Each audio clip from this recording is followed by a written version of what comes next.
No. Good day, everybody. Johan Swart, back with the Boerbul Academy channel. Welcome, and it's always good that you can find the time to listen to what I have to say. Now, I base most of my videos and the material that I produce on questions asked. And I've been talking quite a bit about Boerbul breed identity and writing about the Boerbul breed identity. And now I got a couple of questions of people saying, but what is a breed identity? We think we know what it means, but we need you to spell it out because you are the guy that came up with this concept. So let's understand you very clearly. What is the breed identity of the Boerbul? Very simple. I was a member of an organization for many years, and we had our own breed standard. And in those days, there were 4 Boerbul organizations in South Africa. And each one of those organizations had their own breed standard. The breed standard is the reason why organizations differ. Why this one says, you're accepting those black dogs, we think they're crossbreeds. Somebody else saying, you're accepting white in the dogs. No, that came from St. Bernard's. Or other ones saying, your dogs doesn't even look like Boerbuls anymore, man. It's just hanging lips and catfish heads, and it doesn't even look like a Boerbul anymore. But each one of those are happy that they are appraising the dogs according to their breed standard. Now, where does a breed standard come from? A breed standard is simply a document which gets written by a group of breeders. So there's no academic input, there's nothing in this. It's a group of breeders that get together and say, you know what, we're not happy with the organization or the situation. We are going to form our own group, our own club, our own association. And for that, we need a breed standard. So you know the breed very well. Sit down and write a breed standard. Now, what mostly happens is that some of these people then take an old breed standard or an organization which they prefer, and they write a breed standard from it. You'll often find also that one organization creates clones across the world. You know, we initially had guys storming across the world and say, oh, we are now the Boerbul breed organization for the world. No, nonsense. There is no such thing, right? Now, that is a breed standard. So a breed standard is that thing that the group of breeders who are forming a club or an association or something in which they feel comfortable that they are writing, and they're saying this is our standard for the breed. And it's good. It's right. They have the right to write their own breed standards. But how far have their breed standards drifted from the original and the academically correct and the scientifically correct and the historically correct? How far have they drifted away? Are the breed standards complete?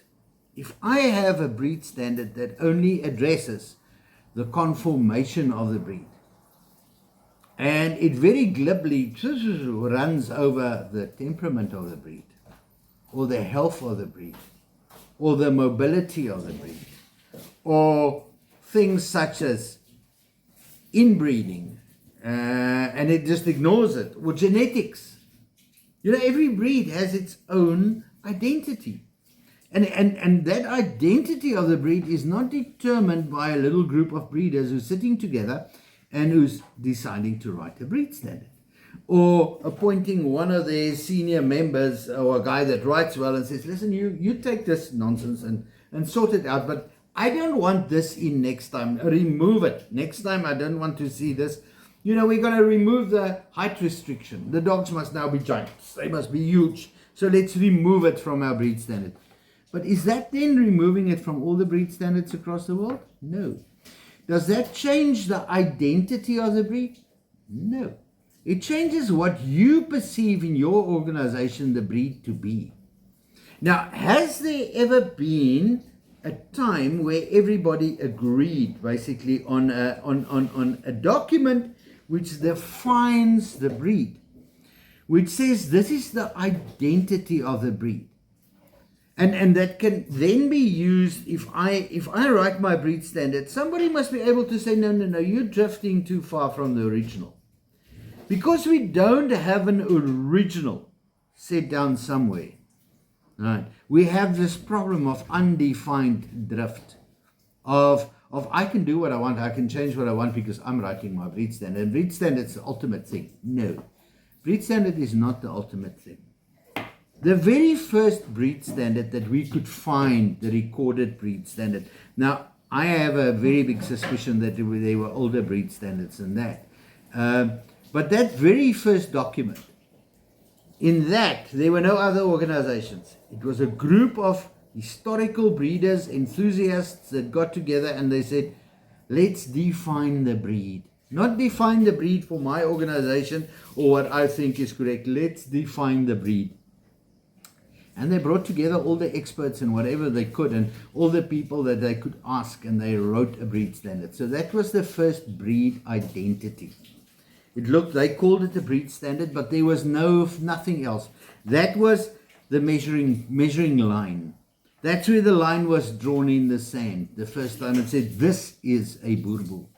Not this is what my organization or me and my buddies think is a Boer Bull. Was there ever another time after that? Because remember, the SABT was formed and then the historical Boer Bull split off because they said that your breed standard was not correct or not being followed correct. And then IBASA split off because they said, no, you are too lenient on this and you are deviating and this and that. And then Boer Bull International split off. And then we had Boer Bull clubs in America and in Europe and in Russia and in Australia, and all of them were writing breed standards. Was there ever a time where there was a second breed identity written? Yes. Under the instruction of the Registrar of Animal Improvement, all the Boer Bull organizations got together and they had to negotiate a common breed standard and a single constitution. Now, all of that was going bloody well, and the single breed standard, which is a breed identity, was agreed to twice by the delegates inside the group, right? The first delegate that came and that agreed to it, the delegates that were there, went rushing back and said, okay, right, we agree to this. This is fine. I'm happy with this. And then he went rushing back and back to his superiors, guys behind the scenes that we never see. And he reported to them and said, no, we must renegotiate this. So they sent another delegate, right? And the other delegate came, and after he listened to all the reasoning, he also agreed. Yes, this is the common breed standard. This is the breed identity that we have to follow. Unfortunately, then court cases and politics and this and that came in, and the guys broke off on their own and wrote their own breed standard, and that's it. But there were two instances in which there was a breed identity. The first was in 1987, and the second one was around 2012, 2013, when the second breed identity document was written. Now, what did I do? I went and I took those breed identity documents and I took every single breed standard that I could find. Maybe I skipped one organization here or there, but I really tried to get the breed standards of all the organizations. And I started comparing them to each other, and I found, but here they all agree. So this we can put down, this is what the Boer Bull should look like, because they all agree on this. On this point they differ, but why do they differ, and what did the original say? Then I would look at the original document and say, okay, no, but this is where it came from. These guys that deviated were breeders. They're breeders that decided it's easier to change the standard than to breed according to the standard. So I would look at that. The next thing I looked at would be research. For instance, when the original breed standard was written, there was no idea of genetics. Nobody knew anything about genetics. But are there certain genes that are inherent to the Boer Bull breed, that are from other breeds maybe, that if you introduce suddenly a long curly hair gene into the Boer Bull, is it within the identity of the Boer Bull? It's always been in Boerboels. We sometimes got these long-haired Boerboels, and we managed to start cutting them out and removing them and moving them to the side because we said that is not a Boerboel. Now, other genes were also now introduced, but there's a big support amongst the breeders for it, so they say, okay, no, but that is a Boerboel. So in some instances it's a Boerboel, some instances it's not a Boerboel. No.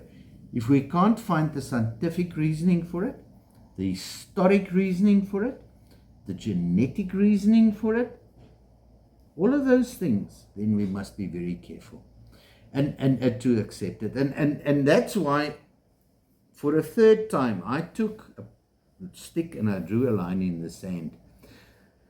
It's not a perfect document, but I really tried my best to get together all the historical, all the academical, all the scientific information that I could, as well as my experience and the experience of many other people, and I combined it. And I wrote a document. It's a massive document because I had to go into many things. I had to go into things like mobility. Because has the Boerboel got a definite mobility? Yes. Is it part of its identity? Yes. Has the Boerboel got a specific look? Yes, it's not just its head, the whole body of the dog. And how do we define angulation so that it really is scientifically correct? That's what I did. I'm not saying I'm the expert in that. I'm simply took a lot of the standards and all the documents and I combined them and I tried to make sense. And I tried to put a single document there that if you find an organization, they say, but this is our breed standard. Take the breed standard, go and measure it against the breed identity. And you will see how far it has drifted away. I try to find reasons for many of the things that I found in breed standards. Some things have never been motivated. They just say the dog must have this. Why? Is there a reason why it should not have a short nose and a longer nose? Is there a reason why the dog should not be a dilute? Is there a reason why we must be careful of harlequin colored dogs or moles? Are there reasons? Why were certain things excluded in the breed standard? Sometimes because they did not exist. Sometimes because academically there's a huge risk. I was sent a picture by a breeder of his dog, and he said, what do you think of this dog?